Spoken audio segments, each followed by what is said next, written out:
All right, y'all. Yeah.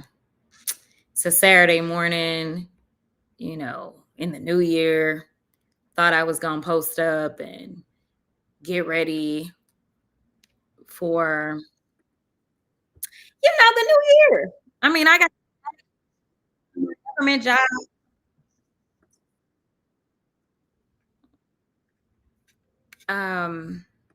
soon. And so, you know, I didn't anticipate that all the drama that we've seen would take place. But then again, this is Trump's America. So I wanted to check in. I wanted to talk to y'all, see how y'all were feeling. Sometimes I feel like when we are elected officials and we're in the middle of this kind of becomes our world, and that we get lost in the sauce, or that we're so caught up in the bubble.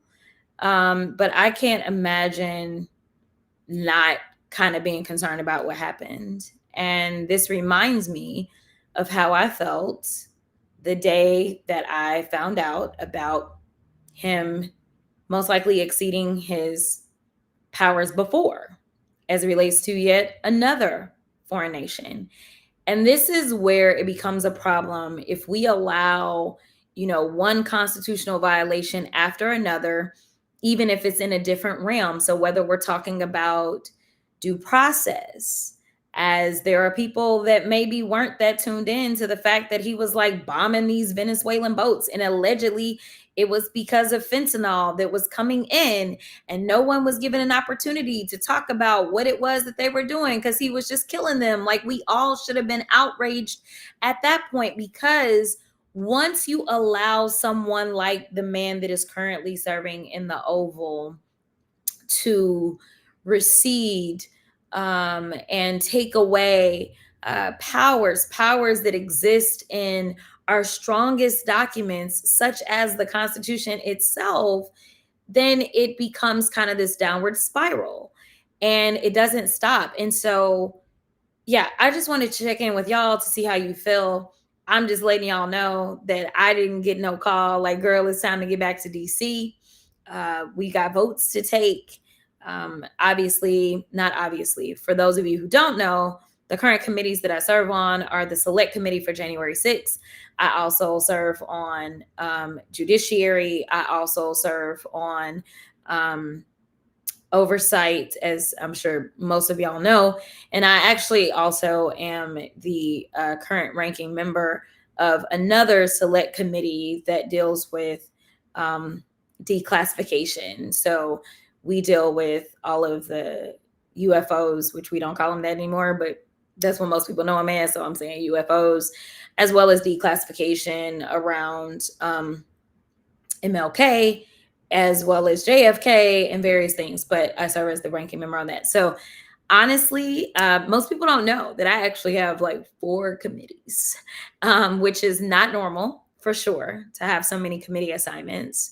But I do stay pretty busy. So I do not serve on foreign affairs. I don't serve on armed forces. I don't serve on any of those committees. But when it comes to things like what I feel like took place, it is not committee specific only. This is a matter of Congress, which I am a member of the House. And in the chats that have been going crazy with other House members, I don't have any chats with the Republicans. So, not really sure what they're talking about right now.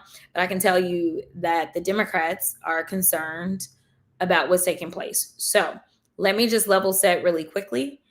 Just so y'all know, my staff is looking to see what comments and questions you have so that they can send that over so that I can try to be as responsive as possible. Um, Number one, anything that happens from here on out as it relates to Democrats, I feel confident in saying that universally, we are not taking quote unquote the side, because I absolutely imagine that the Republicans are going to be like, oh, the Democrats love dictators. And it's like, clearly we don't, because like we not vibing with you, bro. But like, that is not what it is. This is about process. This is about our Constitution. And it is about the precedent that it sets when you start to do things like this, as well as putting American lives in danger. That is what it is about. Let me tell you something. There's a lot of dictators in this world. There's a lot of them. There's a lot of them. And frankly, I don't look at Trump as like Captain Saberho. I'm just saying, like, that's not what he does, right? So I think that he made it clear that this was not about the Venezuelan people and about doing something for them. Because mind you, he decided that like the Enemy Aliens Act needed to be enacted and actually revived from the dead because it's like a 1700 law, right? So that he could actually kick Venezuelans out. So I'm just saying, like, I don't think that this is the guy that has really cared very much about Venezuelans because he's saying it's such a terrible place. But yeah, we ain't got no space for you. And he's saying that it's so terrible that he had to go in and he had to do this, but we're going to kick people back. Actually, you're making the argument that asylum may have been something that was real that they actually needed. Like, don't mistake for 2 seconds. And he's not even going to try to. I think the Republicans will try to justify this. And so I think that the talking points that they will have will be this is about the Venezuelan people and freeing them. And this isn't normally what we do in that way. But nevertheless, he has made it clear that this is about oil. Oil, oil, oil. So for all the people that felt like they were voting for somebody that was looking out for them, I'm just saying it's the oil people. I remember the coverage of him having these oil magnates at Mar-a-Lago, you know, $1 million plate fundraiser or something like that. I remember those headlines. I do. I can't tell y'all when it was. It was before the election, but I remember that was a big part of it. And it is clear that some people definitely made out better with their investments than others. And when I say others, I mean the rest of us. Like, clearly I didn't invest in this candidate, but at the end of the day, I actually do feel really bad for people that believed that this man was going to put them first. I do. Now, I know a con when I see one. And so I know what it is, not to mention like his history, but like for people that actually believed and to have this be what they receive is kind of wild. From the Epstein drama to the economy and tearing it apart to getting us into more wars and claiming that you're like the president of peace. So that's my 2 cents. I'm gonna get to y'all's questions because I'm sure you have more exciting things to do as it relates to this Saturday morning. All right. What are we doing? Okay. What questions do we have? Team, send me questions because I don't know what's happening. All right, let me do it this way. I can check in over here. Oh, y'all are going really fast. CBS News Channel has a reporter who interviewed some Venezuelans who are very happy and feeling relieved about Trump's actions. I don't think they truly understand what Trump is really after. America last. Okay, so somebody asked what we are going to do now. So, I mean, I do want to make it clear. Let's go ahead and go through civics really quickly. Republicans control the House, the Senate, and the White House. I mean, I've been trying to do my part across the country to keep them from controlling every lever of government, but they control it. And I shouldn't even say that they control it because basically Trump has consolidated power within the executive branch and Republicans in the House and Senate, except for a few. So let me be clear. I have not looked. Somebody can correct me if I'm wrong, but there are certain people that I can rely on that seemingly are always like, this is who I am and this is what I'm going to do. And it don't matter what Donald Trump is up to, even though they're Republicans. One of those is Rand Paul. So I've not seen his statements, but I'd almost bet money that Rand Paul is speaking out against this. That is just my guess. As it relates to the House side, Thomas Massie came out very strongly against what's taking place, as well as Marjorie came out against the president. So, you know, we go back into the House on Tuesday. Now, whether or not we go back earlier, I don't have any control over that. I just want to be clear. Hakeem Jeffries doesn't have control over that. If we want to make sure that there is a check on this government, that check ain't coming until the midterms. I'm just saying. But what we have seen is we've seen a historic number of discharge petitions that have come live because a very select few, usually only about 4, Republicans have crossed over to support, say, what the Democrats were pushing forward with. So, do I anticipate that we may be able to glean a little bit more support from the Republican side? Maybe. I don't know if we'll get four so that we can get somewhere as it relates to at least voting on something. But then who knows what happens in the Senate? I have no ideas about what happens in the Senate. I think having obviously a senator that has decided that he's going to retire. Actually, there's multiple senators that have decided that they're going to retire. So maybe some of those Republican senators that have decided that they're going to retire can find their backbone and say enough is enough. I don't know. I mean, I think that there are people that are finding solace in the fact that no American lives were lost, but they could have been, just to put that out there. Because I mean, the fact that we are putting our service members in harm's way because of oil, because I do want to be clear, while one of the messages said something about the Venezuelan people were cheering, at the end of the day, like, Trump wasn't trying to help. Trump is actually going after the resources in that country. I mean, we've seen this play out more than once. We know kind of like what this is.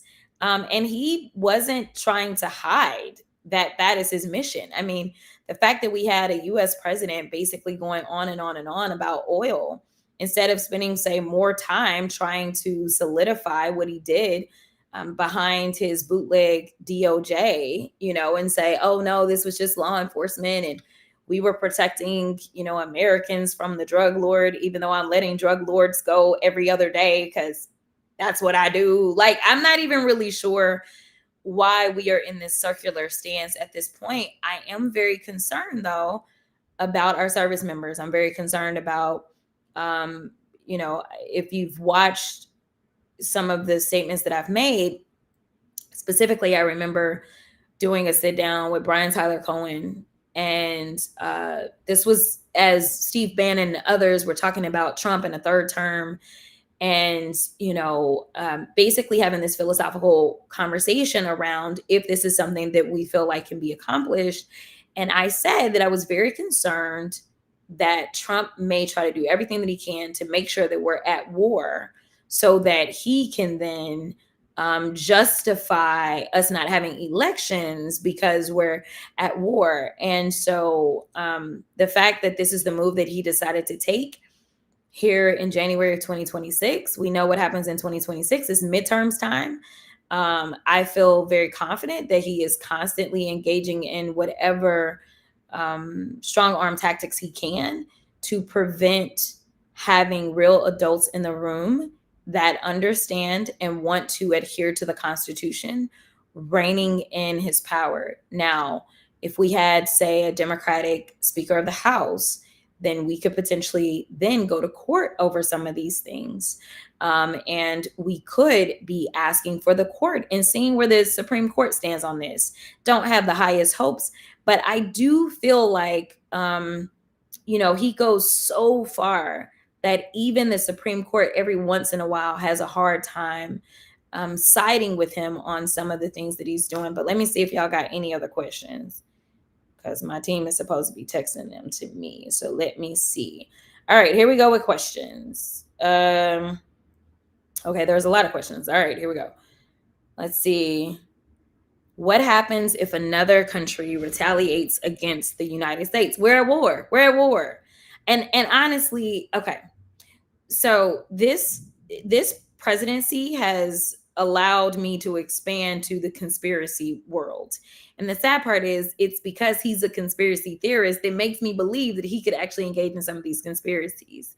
So this ballroom, there's been conspiracies around what he was doing with that ballroom. And it wasn't really the ballroom that he was looking for. But as he was in his press conference, he was attempting to say that the president was trying to go into a safe room. He said a safe space, I think is what he said. But he was talking about a safe room is what he reported out. I believe that he is trying to get a bunker of bunkers built right now.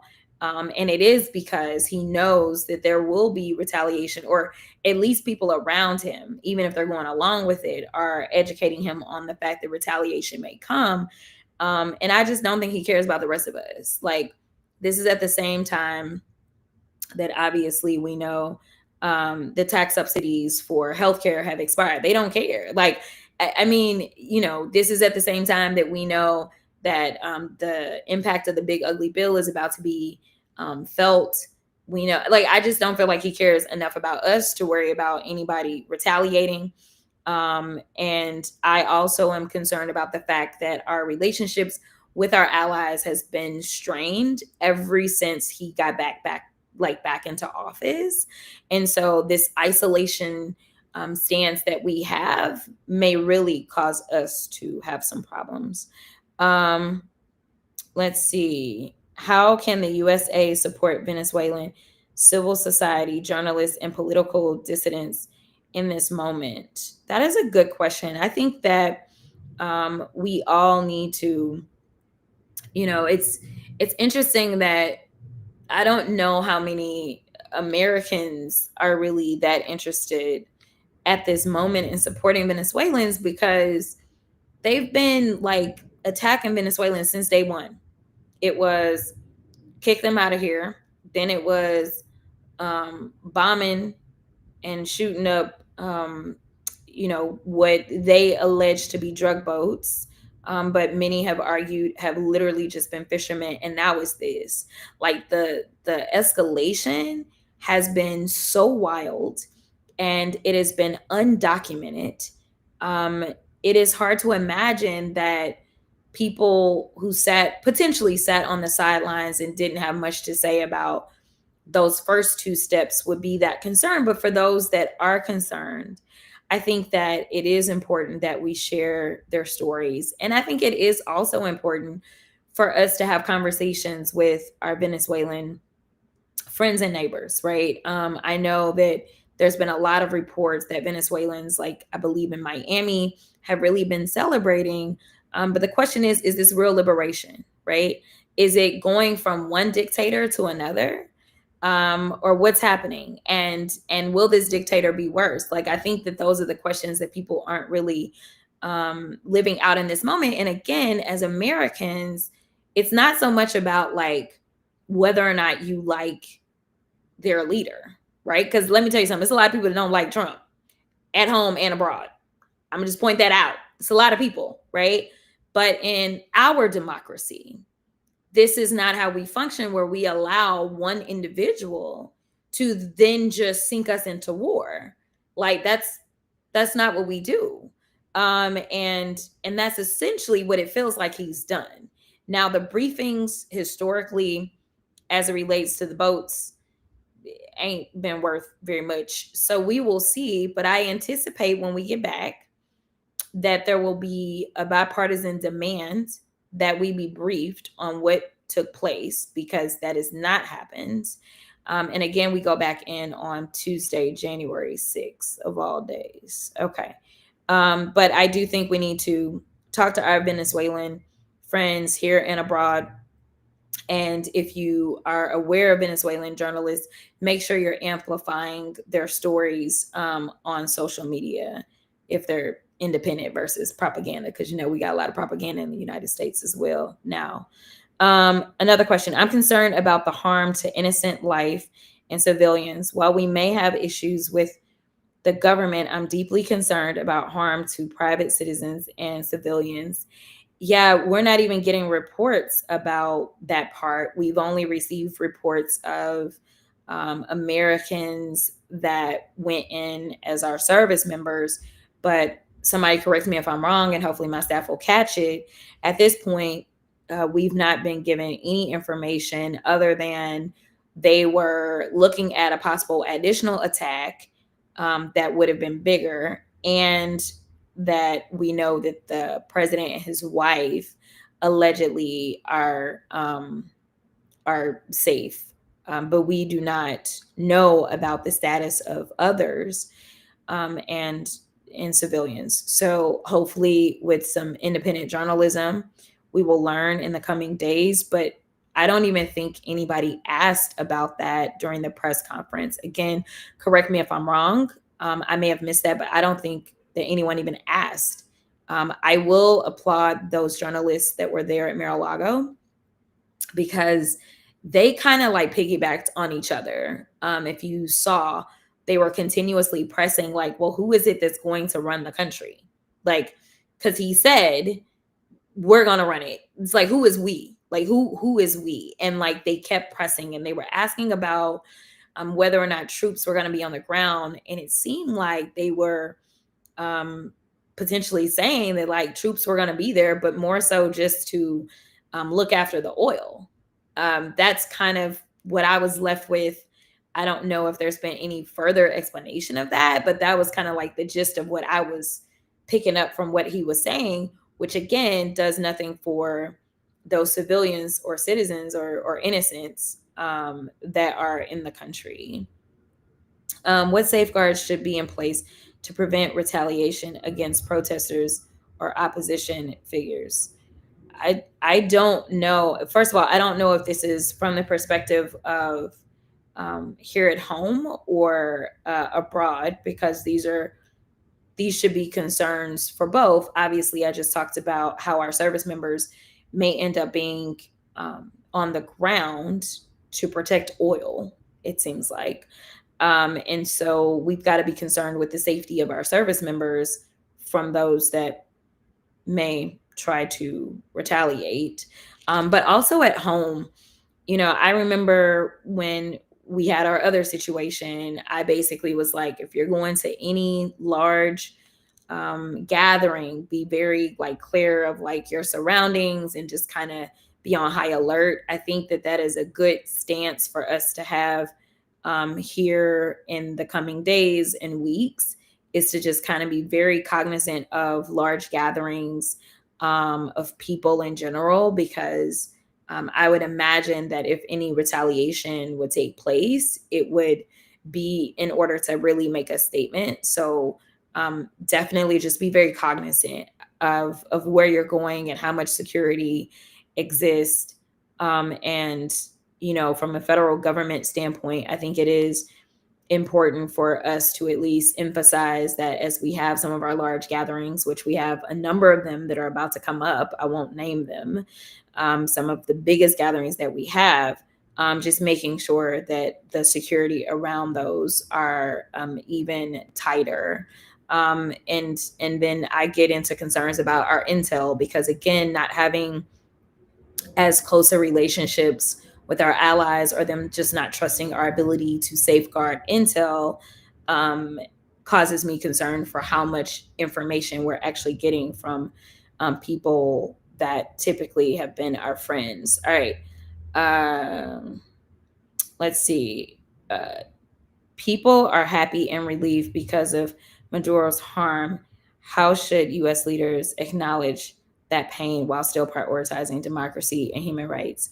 I think this is a really good question. Again, I started this off by acknowledging that that there are people. I mean, frankly, a lot of the allegations that are being waged against Maduro, there are people that are waging those same allegations against the current president. I just want to be clear about that. And, it is not, first of all, I think that what we have to do is make it plain that this president could care less about the Venezuelan people. That is like, that ain't got nothing to do with why he did this. And again, there are dictators and bad guys in a lot of countries. And so now are we saying that the United States is about to go into every single country and start nabbing all of their presidents? Like that's not a thing. And at the end of the day, Congress has to be involved. We don't live in a dictatorship, and he is doing things that look really a lot like a dictator, because going in, and he did this with the help of the Supreme Court, to be clear, going in and taking someone else's leader, regardless of how you feel about him. Like, I have no backup to give to Maduro. I do want to be clear. But going in, taking somebody's leader, no matter how you feel about them, and his wife, and completely dismantling their government, and then saying, I'm going to oversee all of your resources, that ain't about the people. So I think that what we need to do is, I don't think that people should be going and pretending that Maduro was like some amazing human. Like that ain't our job. Like our job isn't to cape for Maduro, but our job is to be clear about who we are in this country, and that this is how you end up with the Maduros of the world. This is what we don't stand for. So I think that, we can't allow us to get into a stance of the ends justifying the means, basically. Um, let's see. Uh, okay. Oh Lord, they are really going on. Okay, sorry. Let me do a couple more, and then we will end this live so everybody can get back to their Saturday. How do we center the safety and self-determination of the Venezuelan people without repeating the mistakes of the past US regime change interventions? There is no rule of law in this country or respect for the Constitution. What can Congress do about it? I think that that is the important part, is that if this was the goal, then I think that we'd have an agenda and we potentially would um, not make the same mistakes that we've made. But like the agenda has nothing to do with like doing a regime change so that there could be actual self-determination of the Venezuelan people. This is an oil grab, period. Like this dude is like, oh yeah, the oil companies from the United States are coming in. And I think that that's what makes this a little bit more complicated, because that's not what, like, the reason he didn't come to Congress is because he wouldn't have got the authority. He wouldn't have got the authority to do this. He needed the flunkies that were standing up there with him. That's what he needed. And he needed a Supreme Court that would say, hey, you can't be prosecuted for anything here. Like, yeah, no, like just do whatever you want to, right? And he is taking full advantage of this bootleg um situation that the Supreme Court has made for us. So, this is about whether or not Congress actually finds a backbone. So again, I probably can count two people on the Republican side that potentially will sign on to get something done. I will also say that on January 31st, we will have yet our longest vacancy finally filled. It would have been almost a full year that Congressional District 18 in Houston has been left without representation. That is half of an entire term that they have not had representation. But as of January 31st, they are going to elect their next representative. And so we should be able to get that person to DC. So then we don't need 4 Republicans. We need 3 Republicans. So I know that we've probably got 2 on board to start to do something in the House, but the Senate is a problem. Again, your girl is running for the Senate for a reason, because a lot of our issues, even when we can finally get somewhere in the House, we can't get anything done on the Senate side. So I can't speak for, again, I feel like I can count on Rand Paul. And again, y'all can let me know, but I can probably Google right now, and Rand Paul is probably not with the shits. Because, I do feel like there are people that really believe what the core of the Republican platform is. And then there are people that don't have a belief system whatsoever, and they just do whatever Trump tells them to do. Kind of like our current senator, who's just like, hey, let me just be in the building. And frankly, that doesn't work for our country. And this is why our democracy is truly crumbling before our eyes. All right. So, okay, this is a good question. November is only months away. What is the strategy to win back Congress so that actions like this invasion can be checked? So, again, obviously Trump is still doing his bidding with these state houses and state senates and governor's mansions to try to rig the system. Kudos to Indiana for saying fuck you. Kudos to California for saying we're going to fight back. Definitely kudos to the Trump justice who wrote the 160-page opinion denouncing what took place in Texas. And fuck you to the Supreme Court for what they did. Um, as well as, we'll see what happens in some other places. We are swinging seats no less than 10 points around the country since he has taken office. So what's happened is, I honestly think there are seats in Texas that are in play that typically would not have been in play because of the way that they drew the lines. So if there is a seat that went for Trump by 10 points or less, in my estimation, it is in play. And as they have played these crazy lines all over the country, North Carolina included, trying to give him yet another seat after North Carolina is the reason we don't control the House in the first place, I think that they're drawing those seats too tight. So I think that what's going to happen is they're going to be in for a rude awakening. I stand with Pelosi, as Speaker Emerita has stated over and over and over. She believes that the Democrats are going to take the House. I think so too. This can't just be a belief, though. We got to do the work. So we got to get out there. We got to talk to our friends. We got to talk to our neighbors. We got to explain to them why they personally may not have a job right now, why personally their wages may be stagnant, why personally they may not be able to afford health care, why personally their loved ones who were historically in, say, a nursing facility is now going to have to come and live with them because there's no funding that is available for them.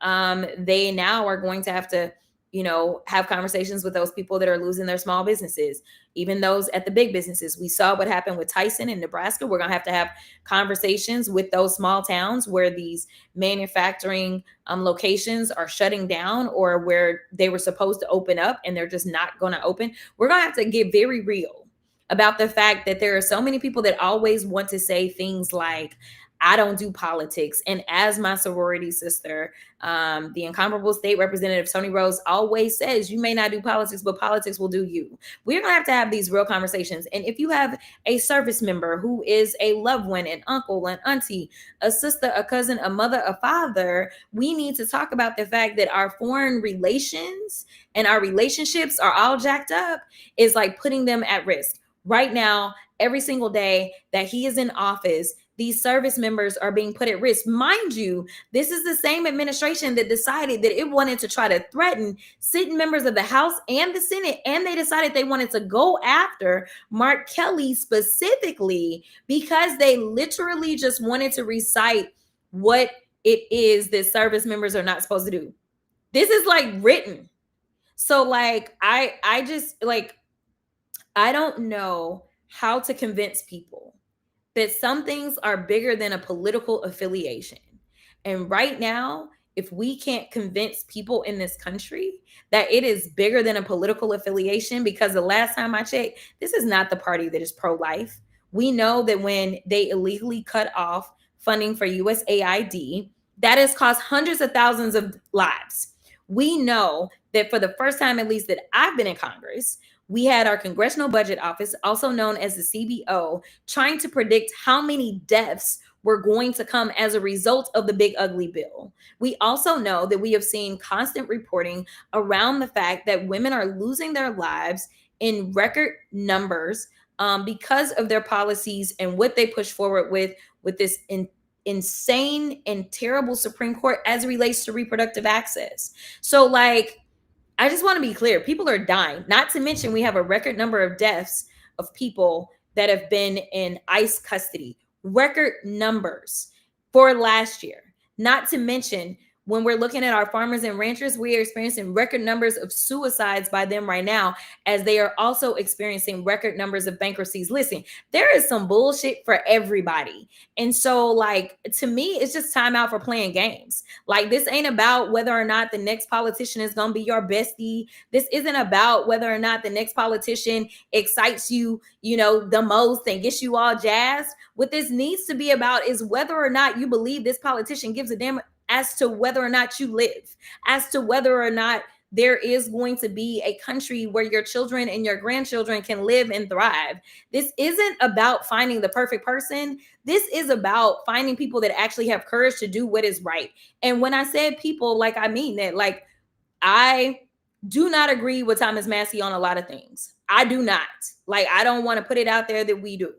But at the same time, this motherfucker got a backbone. Like, he stands for what he like believes in, and he doesn't fold no matter who you are. So like, I don't know. It's gonna take like doing more than kind of like, oh, I did my part and I went about it.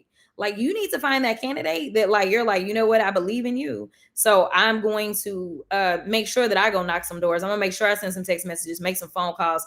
And if I got a little extra $5, $10, I'm gonna send it off to you because granted, while I love to go and have happy hour, I'm gonna need to go ahead and sacrifice this happy hour for this because it's bigger than that. Like, it is so hard for me to understand how we got here. But more importantly, it is so hard for me to conceptualize if we can't save us. Like, that would be the most disappointing part. Now, let me tell you, currently, if we're looking at the trends of the elections, we are doing good. We are absolutely doing good. But we cannot afford to get comfortable whatsoever. And we have to keep up this energy. We have to remain focused and not be distracted by all of the bullshit that they will throw out there. They're going to do everything that they can to distract and divide because distraction and division is how we ended up in this mess. I'm going to need people to be laser focused. And if anybody starts to get distracted or divided over bullshit, like, I'm going to need you to remind them, whatever that distraction or division is, that like we are all in a sinking ship right now. And if we don't decide that we are going to start to collectively get this water out of the boat, then we all are going down, regardless of where you stand on, oh, well, I'm a Christian. I am too, boo. And my Bible don't say that none of this is right. Like, that's just what it is. I'm just saying. Like, so I don't want us to get caught up in that because this man knows nothing about the Bible anyway. So I don't even understand how Christian evangelicals decided that this was their guy. Like, I really don't. Okay, let me do two more. Let me find them real quick. Because I know y'all got better things y'all want to do. Now to make sure this, it's a good question, but I don't know the answer. Let's see. How did you understand while standing up to, okay, this is a good one. Okay, these are a lot of great questions. Okay,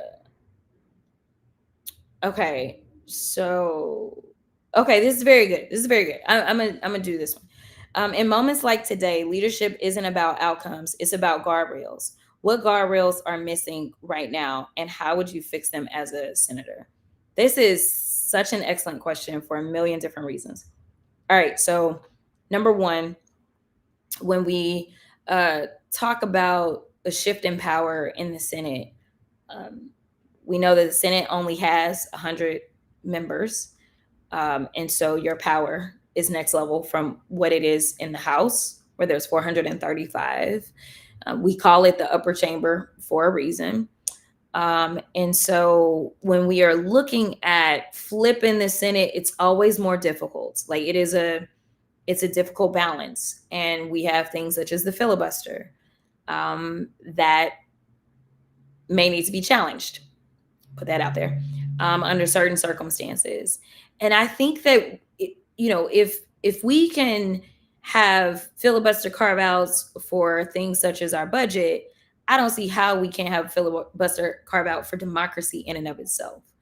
So I have been a large proponent of kind of reminding people of how I got here in the first place. And for those of you that don't know, I was in the Texas State House and I was a freshman when I was there.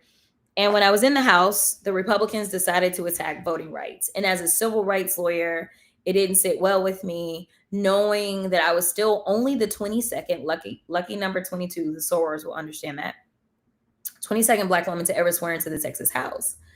And my predecessor was actually one of two, because we had two Black women that swore in at the same time. And they actually swore in with Sarah Weddington in 1973. And the reason I bring up Sarah Weddington is because I'm not really sure how many people know that Texas was really a good state. We were doing good things for the country. Sarah Weddington was a young lawyer who had argued her first case in front of the Supreme Court, Roe v. Wade. So here it is. my congresswoman at the time, Eddie Bernice Johnson, swore in along with Symphonia Thompson, who we call Miss T, who is still serving over 50 years later in the Texas House. So here it is. She calls me up and tells me that I need to run, but this is after we had a very dramatic session. We broke quorum. For those of you who know anything about Texas politics, there is a state rep by the name of Trey Martinez Fisher. Trey Martinez Fisher has been like a mentor of mine since the day that I swore in. And most people don't know that the reason Trey and I were so close is because there is a judge in Dallas County, Judge Tillery. So Judge Dale Tillery is one of the best judges that I've ever had to appear in front of. And Judge Tillery became a bit of a mentor to me because Judge Tillery actually got his political career started in the state house. And as luck would have it, Trey Martinez Fisher was swearing into the Texas House. And Judge Tillery became his mentor too. So we shared this mentor. And as all of serendipity would work out, I actually ended up sitting my freshman year in Judge Tillery's desk. Of all the 150 desks, that's the desk that I ended up in. And the reason that I know is because there's a Bible in every desk in the Texas House, and the members sign the Bible. Hopefully I signed it. I think I signed it, but the members signed the Bible. I'm trying to remember now. But as I look back, it tells you like who all is sat in that desk. And so Judge Tillery has sat in the desk. So anyway, so Trey Martinez Fisher, when he came in as a young member, he actually was a part of the last quorum break that they had in the Texas House. And so for me, I was like, this is crazy. I can't believe they're doing this. There has to be something. And it was Trey Martinez Fisher who was giving me history. So this is why I have always been very deferential to senior members, because there's always like value in knowing like what is taking place and that kind of stuff. And I've always had senior members that have honestly poured into me. And so Trey was giving me the background. I was like, well, we need to do that again. Right. And so myself, Gina Hinojosa, Trey, a number of other people, we like pulled together kind of this small coalition, like, yo, we need to try to break quorum. Because this is the only way that we can stop this and bring attention to what's taking place. Fast forward, that all took place, and most people came to know me because of our fight over voting rights. The reason that I say that this has to be an integral part of what the next senator from Texas decides to do is because we don't get any of our other freedoms. We don't get any of our representation. We get nothing if we don't say, you know what, we got to push forward and make sure that there is a carve out specifically for democracy and fortifying it, because it has been exploited under this administration. That starts with making sure that the John Lewis Voting Rights Advancement Act, as well as the Freedom to Vote Act, are passed. These are measures that Nancy Pelosi ushered through the House, and then they went nowhere in the Senate. We have to get them passed. So for all the states that are on edge, not knowing what the lines are going to be, and Trump is calling everybody, telling everybody to switch it up, change it up, that would not be happening if we had the John Lewis Voting Rights Advancement Act passed. And I think that if you care about healthcare, if you care about where we stand on foreign affairs, if you care about jobs, if you care about the tariffs, if you care about the Epstein files, whatever it is that you care about, you can't get there unless you are allowed to select your representatives versus your representatives selecting their constituency. And the thing about things like a Senate race, it is the great equalizer. Like, this is your opportunity to make sure that everyone has an equal say in who is elected.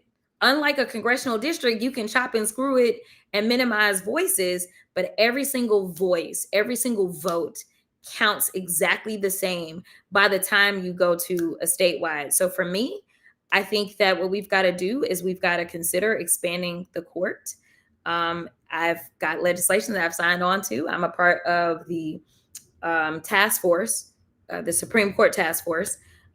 Hank Johnson out of Georgia, as well as Jamie Raskin, as well as Madeline Dean and others, we are part of this Supreme Court task force. And so looking at things like an actual ethics reform or an actual ethics being in place for the Supreme Court, that means that when they are actually conflicted out, that like we have a way of making sure that they are out instead of them just being like, oh, I don't feel like I have a conflict. I'm good.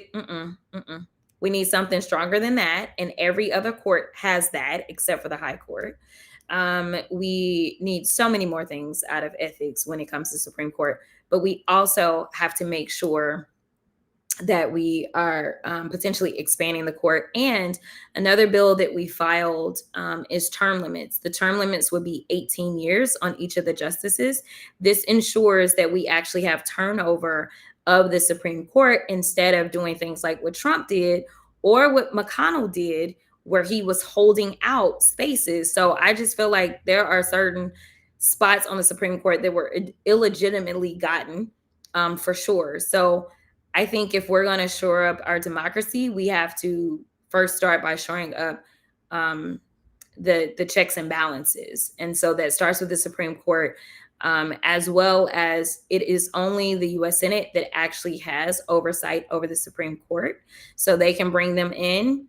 And just like you've seen me do my oversight of everybody else, it is only the Senate that has this type of oversight over the Supreme Court to be able to bring them in and to get them to answer questions. And finally, as we are building out these benches, we don't need no more Eileen Cannons, okay, and others that are getting lifetime appointments. So having someone who has the legal background, who has actually practiced law, both in state and federal courts, who knows the questions to ask as we are confirming people to lifetime appointments if we don't go ahead and invoke some sort of term limits.